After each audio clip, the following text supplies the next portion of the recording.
Perkenalkan diri, Taruni Pertama Politeknik Imigrasi Angkatan 23, nama Fitria Hidrianti, NRT 2020.2029.2.01, Prodi Hukum Keimigrasian B. Izin Ibu, di sini saya akan menjelaskan sedikit tentang penerapan Internet of Things atau IoT dalam keimigrasian. Definisi IoT atau Internet of Things.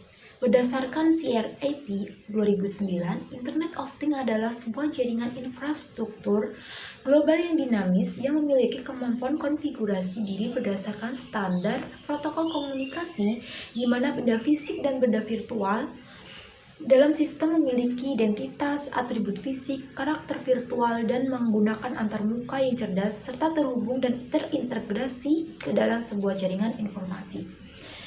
Internet of Things merupakan sebuah konsep di mana dunia virtual teknologi informasi menyatu dengan benda real di dunia nyata. Hal ini dimungkinkan dengan cara memberikan sensor tertentu pada suatu benda agar benda tersebut dapat menangkap event yang terjadi pada dunia nyata sebagai data untuk kemudian dikirimkan ke sistem server. Kemudian konsep IoT atau Internet of Things.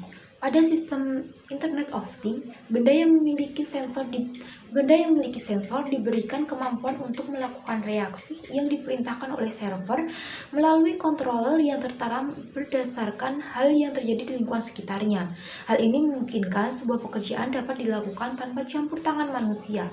Sebagai contoh, sensor suhu yang diletakkan pada boiler yang akan menangkap tinggi suhu tertentu dan mengirimkannya kepada data server. Server akan memerintahkan boiler untuk berhenti bekerja melalui controller ketika suhu mencapai ketinggian tertentu. Kemudian di sini ada konsep IoT. Dalam contoh kasus penerapan konsep Internet of Things pada industri manufaktur, aliran informasi yang terjadi digambarkan pada gambar sebagai berikut. Gambar tersebut menjelaskan bahwa sumber aliran data berasal langsung dari benda-benda yang digunakan untuk mendukung pekerjaan di lapangan. Benda tersebut dilengkapi dengan sensor yang akan menangkap data-data tertentu dan mengirimkannya kepada server untuk dikumpulkan dengan data dari sumber lain. Data dengan jumlah yang besar tersebut biasa disebut dengan big data. Server ini kemudian akan mengolah data tersebut menjadi informasi yang dibutuhkan oleh unit kerja terkait. Kemudian unsur-unsur IoT. Yang pertama ada Artificial Intelligence atau AI. Artificial Intelligence atau AI ini merupakan kecerdasan buatan yang merupakan sebuah penemuan yang dapat memberikan kemampuan bagi setiap teknologi atau mesin untuk berpikir atau untuk menjadi smart. Yang kedua ada konektivitas. Sistem IoT ini terdiri dari beberapa perangkat kecil. Setiap sistem akan saling terhubung dengan jaringan sehingga dapat menciptakan kinerja yang lebih efektif dan efisien. Yang ketiga ada perangkat ukuran kecil. Semakin kecil sebuah perangkat maka akan menghasilkan biaya yang lebih sedikit, namun efektivitasnya dan skalabilitasnya akan menjadi tinggi. Kemudian di masa yang akan datang manusia dapat lebih mudah menggunakan perangkat teknologi berbasis IoT ini dan dengan nyaman, tepat, dan efisien. Yang keempat ada sensor. Dengan adanya sensor, IoT ini mampu untuk mendefinisikan sebuah instrumen yang mana dapat mengubah IoT dari jaringan yang standar yang cenderung pasif menjadi sistem yang aktif yang terintegrasi dengan dunia nyata. Yang kelima ada keterlibatan aktif. Banyak mesin modern yang masih menggunakan keterlibatan atau engagement secara pasif. Namun, yang menjadi pembeda dari mesin yang lain, IoT telah menerapkan metode paradigma aktif dalam berbagai konten, produk, serta layanan yang tersedia. Kemudian ada cara kerja IoT.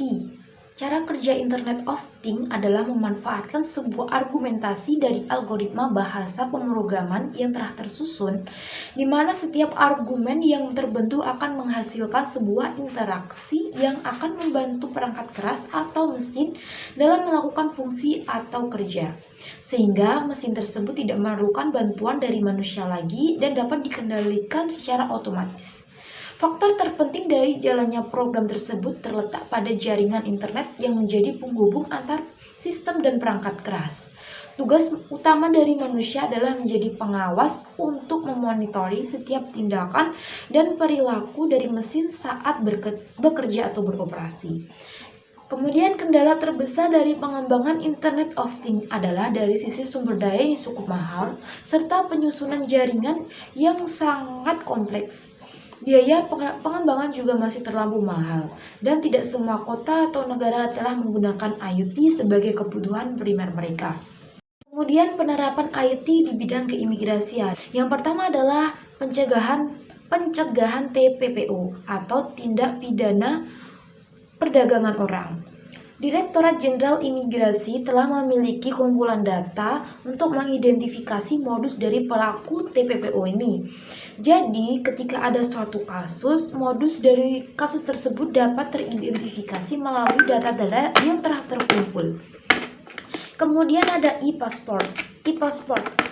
Imigrasi telah mengeluarkan e-passport yaitu paspor yang mempunyai chip yang dapat di-scan, sehingga saat pengecekan keimigrasian kita tidak perlu untuk membolak-balik paspor lagi, namun kita dapat men-scan paspor tersebut sehingga akan muncul data-data yang telah ada.